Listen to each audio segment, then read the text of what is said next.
Okay, YouTubers, back on the 1200cc engine. This is the one we ran last Friday or Thursday, was it, before Jersey. I was really pleased with it. It was shaping up to be quite a nice little engine. I've done some more work on it now. I thought I'd talk about it for a second. I fitted the oil cooler pipes to the cooler now. So before, we didn't have this bypass hose in, we didn't have a thermostat in, and this pipe from the oil cooler return wasn't fitted either because I was running no thermostat, so I could control the temperature with my big thermostat, and I didn't want it to get above 60 degrees with it all being brand new. I want to keep it nice and cool, keep all the expansion rate down, just while it all made friends. Now it's made friends, I've put a 74 degree stat in it and connected all the rest of the pipes. This is obviously a bypass because there'll be a lot of water that wants to get past that thermostat, but when it's cold or not up to 74 degrees, it can't get past it. We've got to give it somewhere to go. So I've done all that, and I'm keen to run it again now, and we'll do a bit more running in and get some proper power runs out of it. I've been on the phone to the people that do all electronics for, as I mentioned before, it's going to go on throttle bodies, and I believe it's on fly-by-wire as well, and pencil coils, etc. But because it's on this posh fuel injection where it needs to do what they call sequential fuel injection, where it injects the fuel at exactly the right time. Now, if you haven't got a cam sensor, the brains don't know whether it's firing on number 1 or number 4, because obviously it's only got a crankshaft sensor to tell it where the pistons are in relative to the crankshaft. So it'll know that at any point we have 1 and 4 up, hence why a lot of the twin coil packs you see, like the Fords, are what we call a wasted spark. So it'll spark 1 and 4, 2 and 3, 1 and 4, 2 and 3. It's 2 coils. So one of the sparks is always wasted because it's doing it on the exhaust firing. Anyway, we're going to get diverted here. I can see it's going to be hard for me to concentrate and tell you what he's told me. But basically, I'm just repeating what I've been educated on very recently. The sequential fuel injection requires a peg in the cam sensor so that the camshaft knows, or the ECU knows, when it's firing a particular cylinder. So obviously this runs at 1 speed and this runs at half speed.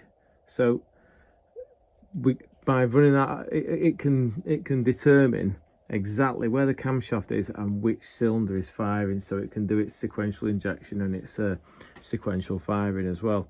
So as we've got it set at the moment, the way it works is, if you look at this little thing here, basically it says that the cam sensor, let's read it, it says static timing position for crank sensor and missing tooth at number 1 TDC. So it's showing you the tooth missing there after so right, I'm going to tie myself in knots so I can feel it. So at the moment we are 90 degrees away from top dead center, and that is where it's seeing the gap. So what the reason they do that is it gives the brains time to work out. They've got like 90 degrees of rotation to decide how much advance and how much fuel, and the time delay on the fuel injector to determine all the clever bits to make it run properly. So that's why they fire it nowhere near top dead center. So it's 90 degrees before top dead center at this position, and that is also at the same time, this could be in 1 or 2 places. This could be here, or it could be firing number 4 and rocking number 1.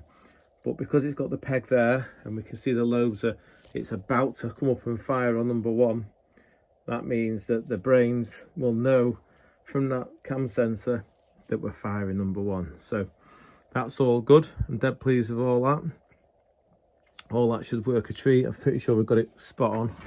And the one last thing I wanted to talk about was, obviously this is all a bit scruffy, but it'll all be going. We're not having any of that on it when it goes out the door, and the carbs and manifold. It's just purely for me to run it up. Obviously they've got their own fuel injection and coil packs, etc. Now you might remember on last week's video I was saying, it's going lean. That's because I put massive chokes in the carburetor, so the hole through the carburetor, you can even see it actually, you get a torch, I put 38mm chokes in it, so you can see the hole is enormous. And because it's only a 1200cc engine, so it's only effectively 300 cc's per pot, it didn't have enough airspeed to drag the fuel through, so it was running out of fuel basically. Even though I'd put it on the biggest main jet that I had, which was a 185 main jet. So what I've done is I've located some small air correctors. These are like 150, 130s, 135s they are.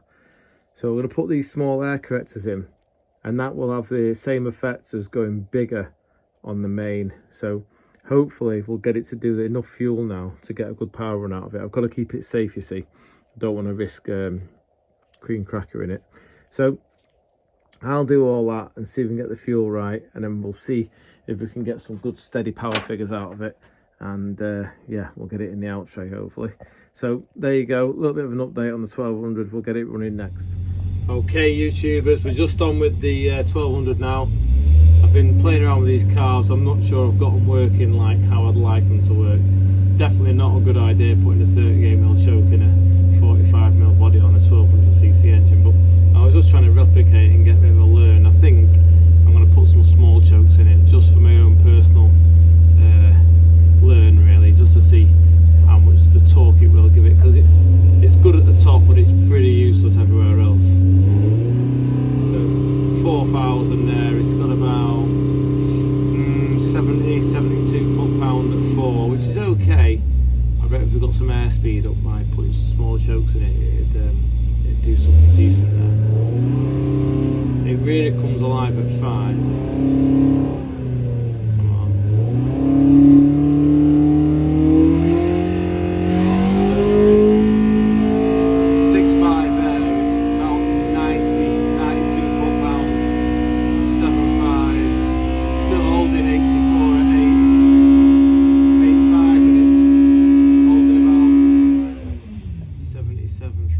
So we're definitely on for some good horsepower figures out of this, but I just really intrigued as to know if it'd work better with some smaller chokes, because we've got tiny air correctors in, massive mains. It's just all wrong really. But anyway, just go back to 6,000, make sure nothing's changed. Strong there.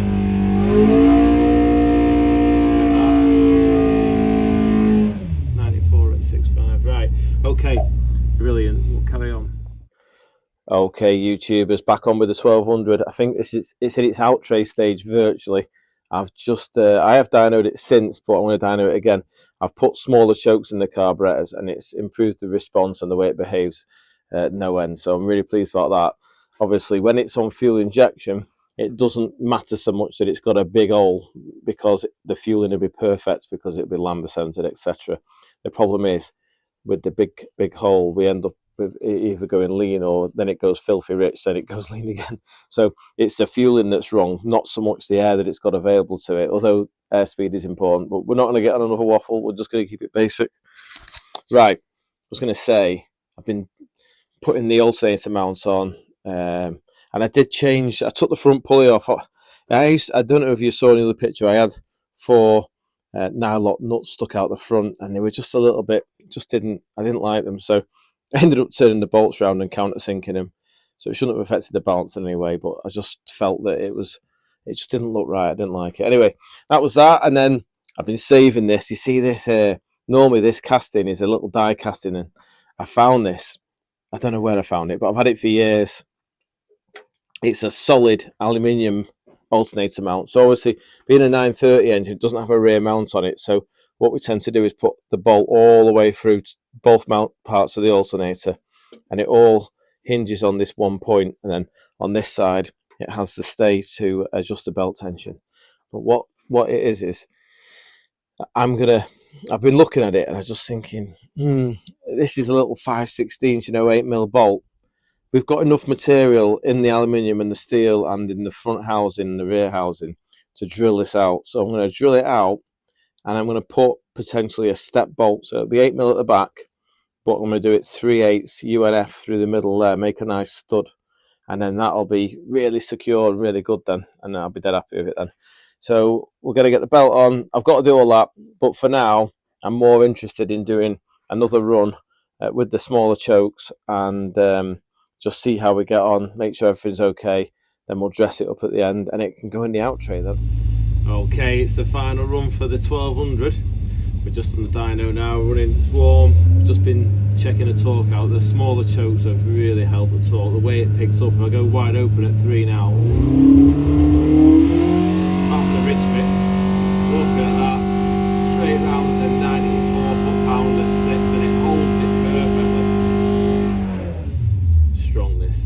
I didn't put the wildest cam we had in this engine because the chap wants to use it for hill climb, so I needed it to work down below, but because of its dynamics and the way it's all happy at high RPM, it also hangs on exceptionally well for the camshaft it's got. So yeah, it's a good compromise. I'm quite excited. We'll just do a low down figure. We'll see if we can get like a 4,000, just see if it's clean there. It's a bit rich at the bottom still, but it has to be rich at the bottom so it doesn't go lean at the top, if that makes sense. If you dealt with carburetors, you'll know what I'm talking about.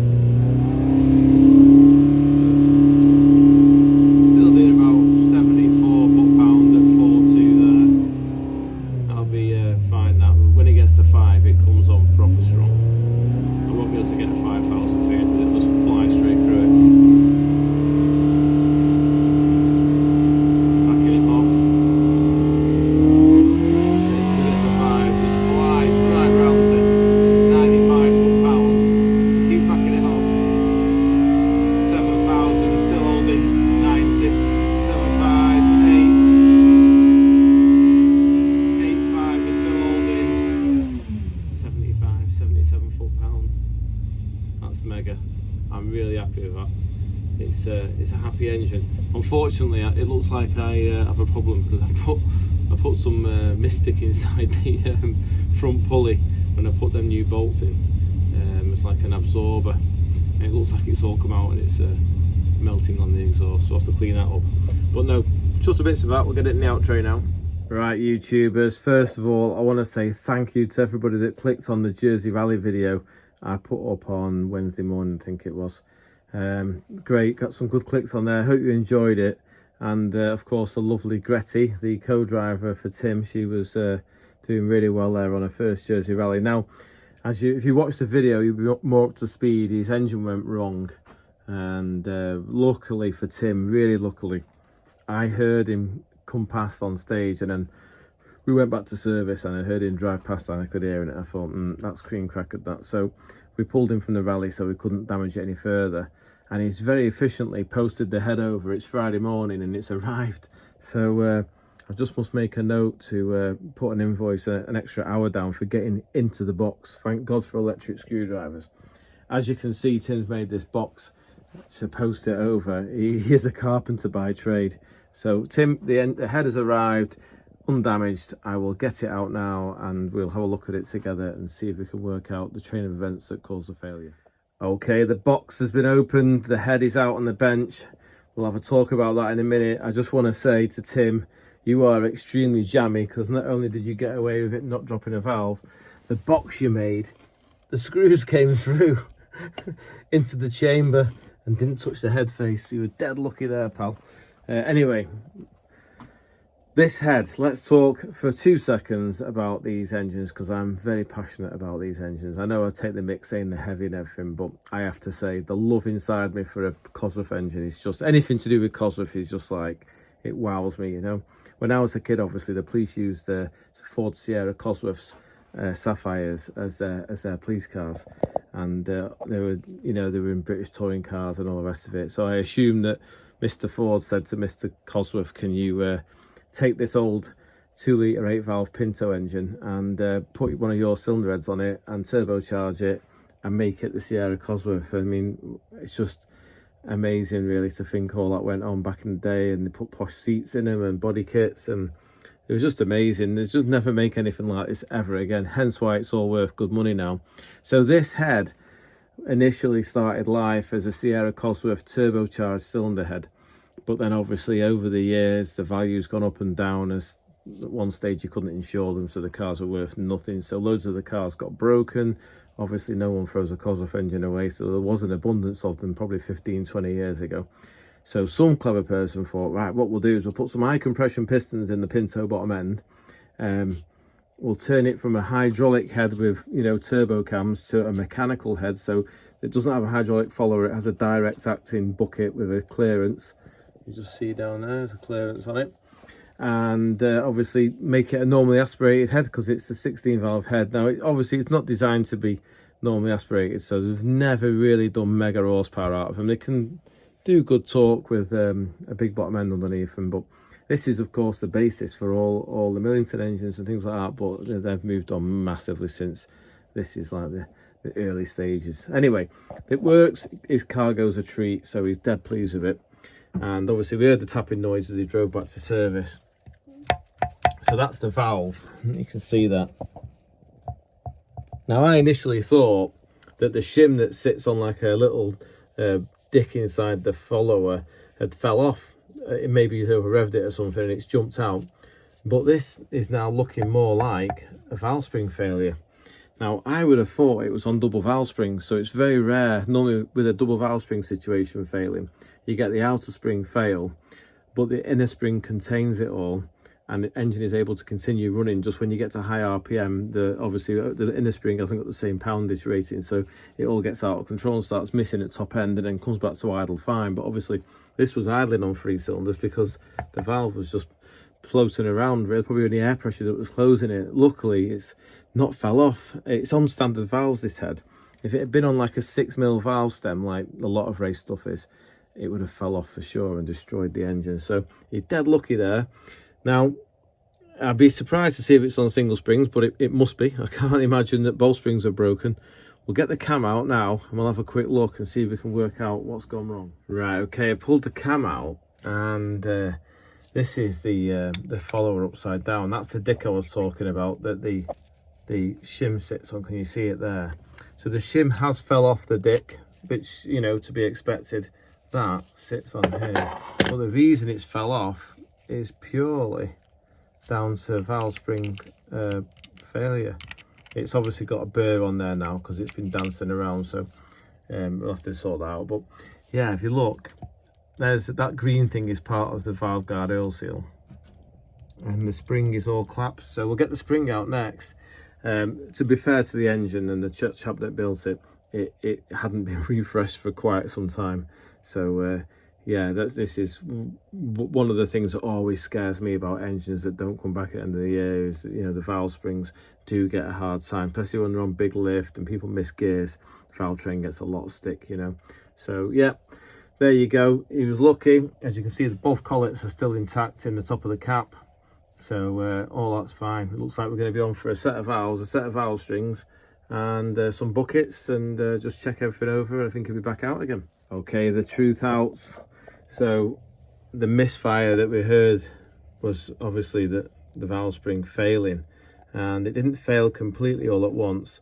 I can't get the valve out, although I'd say it's actually straight, but we are going to change it obviously because it's had contact with the piston. I just need to remove that burr with the Dremel off the top so it'll come back down the guide. If I pushed it through the guide now, with the guide being soft bronze, it'd just broach it as it goes through, and then the guide would be scrapped. So we'll clean the end of the valve up and get the valve out. And what I wanted to show you was the valve spring. Now, obviously it's broken, and I thought to myself, it must have a single spring, but I'll tell you what's happened.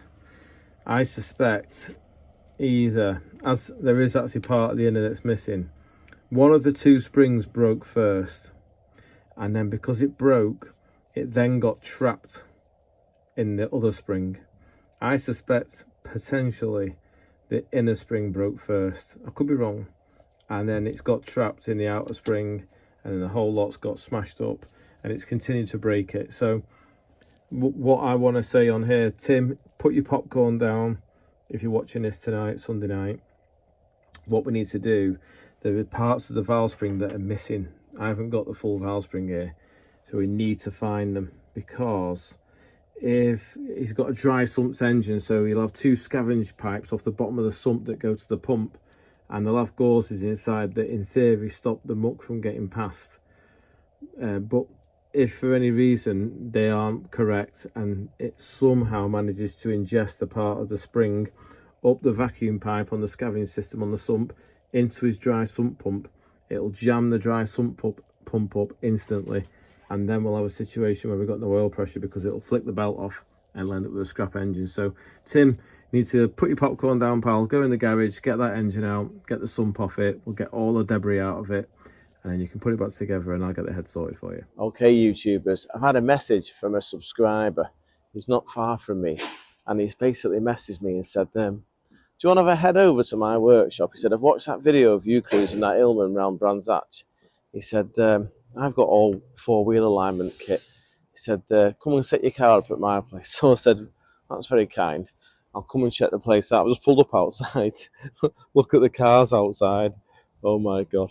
Right. We'll go in and meet the chap anyway. And I do actually know him. His name's Nick.